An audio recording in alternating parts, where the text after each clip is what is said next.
మీ కుటుంబ శాంతి, ఆరోగ్యం, ఆర్థిక అభివృద్ధి కోసం రుద్రాక్ష మహాపూజలో తప్పక పాల్గొనండి. ఇప్పుడే నమోదు చేసుకోండి.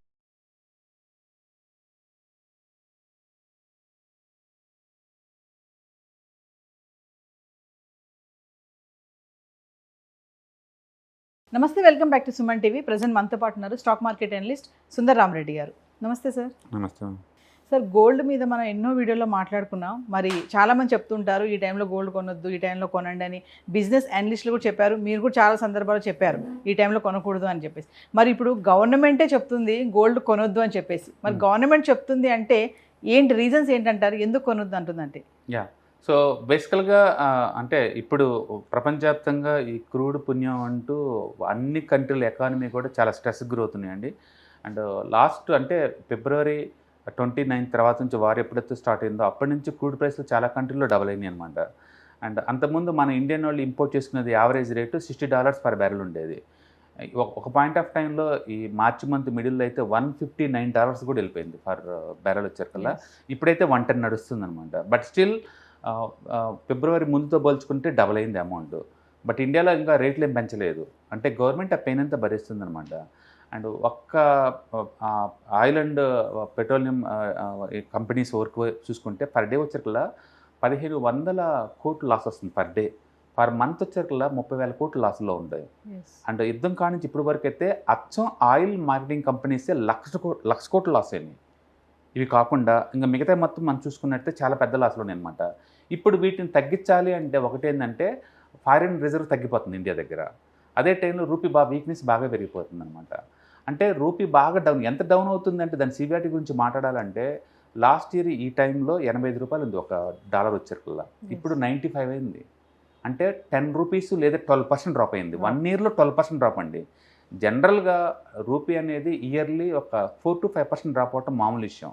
బట్ వరల్డ్ వైడ్గా ఏదైనా అన్సర్టనిటీ వస్తే 10% దాకా డ్రాప్ అవుతుంటుంది. బట్ ఈసారి 12% కూడా దాటేసింది.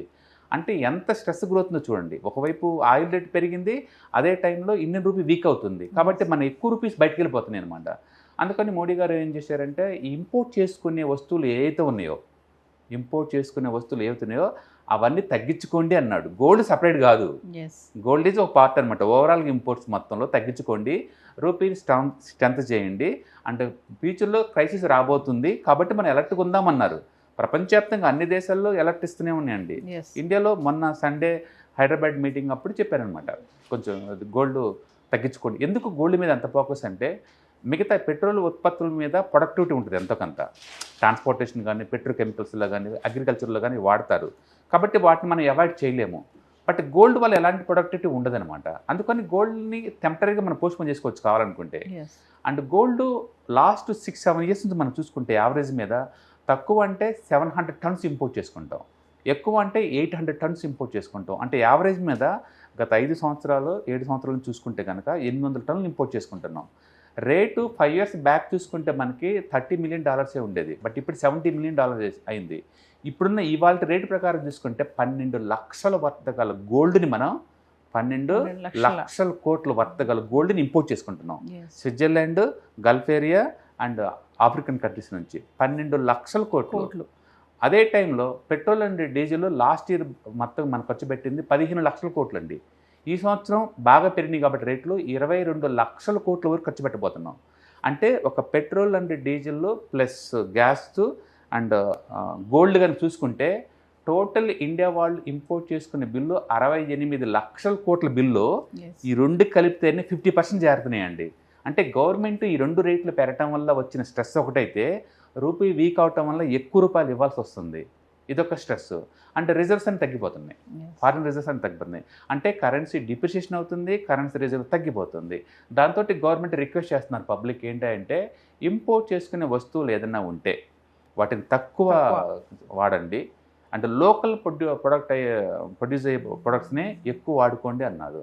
అండ్ ఎప్పుడైనా గవర్నమెంట్ వాళ్ళు కనుక అంటే క్యాడ్ కనుక పెరుగుతుంది అనుకోండి, ట్రేడ్ డెఫిసిట్ పెరుగుతుంది అనుకోండి, పేమెంట్ ఆఫ్ బ్యాలెన్స్ కష్టం అవుతుంది అనుకోండి, గవర్నమెంట్ ఎప్పుడు ఇలాంటి అడ్వైజ్ ఇస్తూ ఉంటుంది. అది మోడీ ఫస్ట్ టైం ఏం కాదండి. 1967లో ఇందిరాగాంధీ కూడా అడ్వైజ్ ఇచ్చారు ప్రపంచంలో, గోల్డ్ కొనడం తగ్గించండి, అంటే దేశానికి హెల్ప్ చేయండి అని. ఎందుకంటే ఇంపోర్ట్ చేసుకోవాలి, లోకల్ తయారవ్వదు కదా, వాళ్ళకి మన డాలర్లు పే చేయాలి కదా. 1967లో ఇందిరాగాంధీ స్వయంగా ఇచ్చారు. ఆ తర్వాత 2013లో మన్మోహన్ సింగ్ గవర్నమెంట్లో ఉన్నప్పుడు చిదంబరం గారు చెప్పారు, గోల్డ్ మీద అంత ఎక్కువ చేయొద్ది, కంట్రీ సఫర్ అవుతుంది, సిఐడి బాగా పెరుగుతుంది అనే విషయాన్ని. ఇప్పుడు అదే స్థితి వచ్చేసింది. సో మళ్ళీ మోడీ గారు కూడా ఇదే చెప్తున్నాడు, ట్రేడ్ డిఫిసిట్ బాగా పెరుగుతుంది, బ్యాలెన్స్ పేమెంట్ కష్టమవుతుంది, కాబట్టి ఈ టైంలో మీరు గవర్నమెంట్ సపోర్ట్గా ఉండండి, సేవింగ్స్ చేయండి, తక్కువ ఇన్వెస్ట్ చేయండి అన్నారు. కంప్లీట్గా బ్యాన్ చేయండి అని లేదండి, పోస్ట్పోన్ చేసుకోండి 1 year అన్నాడు. పోస్ట్పోన్ చేసుకోండి 1 year. అట్లీస్ట్ కొంతమంది ఆయన మాట విన్నారనుకోండి, 800 టన్నుల బదులు కనీసం 200 టన్నులు తగ్గినా కూడా టెంపరీగా రూపాయి బలపడటానికి ఎంతకంత ఉపయోగపడుతున్నారు కదా, ఫారిన్ రిజర్వ్స్ ఎంతకంత స్ట్రాంగ్ అవుతాయి కదా. కాబట్టి ఆయన ఇచ్చిన అడ్వైజ్లో మనం గుడ్ థింగ్ చూడాలి తప్ప, ఆయన ఇది ఒకటే కాదు, అగ్రికల్చర్ ప్రొడక్ట్స్ తగ్గించుకోమన్నాడు, అండ్ క్రూడ్ వాడకాన్ని తగ్గించుకోండి అన్నాడు, ట్రాన్స్పోర్టేషన్ తగ్గించుకొని వర్క్ ఫ్రమ్ హోమ్ చేసుకోమన్నాడు, ఈవెన్ స్కూల్స్ కూడా బస్సుల బదులు ఆన్లైన్ ట్రైనింగ్ తీసుకోమన్నాడు, అబ్రాడ్ టూర్లు తగ్గించుకోమన్నాడు. అన్నిట్లో భాగంగా గోల్డ్ కూడా అన్నాడు, అంతే, గోల్డ్ సపరేట్ ఏం కాదు. కాబట్టి ఓవరాల్గా ఇంపోర్ట్ చేసుకునే వస్తువులు తగ్గించండి, వాడకాన్ని తగ్గించండి, లోకల్గా ప్రొడ్యూస్ అయ్యే ప్రోడక్ట్ మాత్రమే వాడండి, రూపీ స్ట్రెంథనింగ్కి మీరు హెల్ప్ చేయండి, అంటే ఫారిన్ రిజర్వ్ పెంచడం కోసం వర్క్ చేయండి అని చెప్తున్నాడు. సో కాబట్టి ఇంతకుముందు ప్రధానమంత్రులు అలా చెప్పారు, తను కూడా చెప్తూనే ఉన్నారు.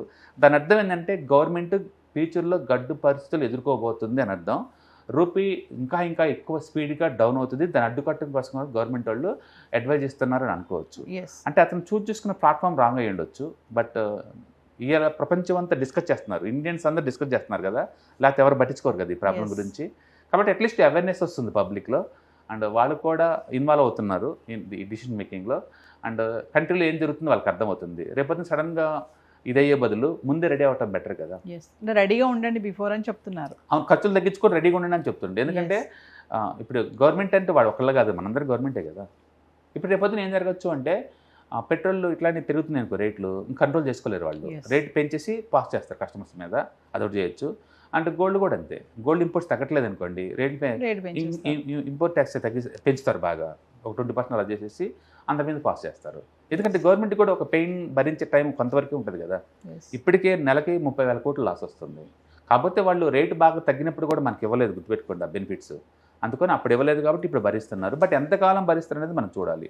అంటే వరల్డ్ వైడ్గా ఈ యుద్ధాలు ఎంతకాలం అవుతాయో మనకే తెలియదు. రష్యన్ వార్ బిగిన్ కాడ నుంచి అన్ని బ్యాడ్ న్యూస్ అవుతున్నాయి. ఇప్పుడు వారం రోజులు అయిపోద్ది అనుకున్నారు, ఆల్మోస్ట్ 2 months అయిపోతుంది, ఇంతవరకు దానికి సొల్యూషన్ ఏం రావట్లేదు, ఎంతకాలం ఉంటుందో కూడా తెలియదు. అందుకని వరల్డ్ వైడ్గా అన్సర్టనిటీ వెళ్తున్న ఈ రోజుల్లో మనం పొదుపుగా ఉండడం, ఇంపోర్ట్స్ని తగ్గించుకొని లోకల్ డిపెండెంట్ వాటి మీద మనం అవటం చూసుకోండి అని చెప్తున్నారు. అందులో గోల్డ్ ఒక పార్ట్ చెప్పాడు తప్ప గోల్డ్ కొనద్దు అని ఏం లేదండి. ఎందుకంటే గోల్డ్ ఇండస్ట్రీని నమ్ముకొని ఇండియాలో 3.5 లక్షల కోట్లు 3 కోట్ల మంది 3.5 crores వర్క్ చేస్తున్నారు మ్యాన్ పవర్. దాంట్లో చాలా one of the biggest industry. And ఆ ఇండస్ట్రీ గ్రోత్ కూడా ఇయర్లీ యావరేజ్ మీద 12 to 15% చొప్పున పెరుగుతుంది. పెద్ద ఇండస్ట్రీ, ఐటీ ఇండస్ట్రీ కన్నా ఫాస్ట్ గ్రోత్ అదే ఉంది. ఆ ఇండస్ట్రీలో సడన్గా మీరు పెట్టద్దు అని ఎలా అంటారండి అంటారు. కాబట్టి ఇంపోర్ట్స్ తగ్గించండి అంటున్నారు. Thank you. రైట్.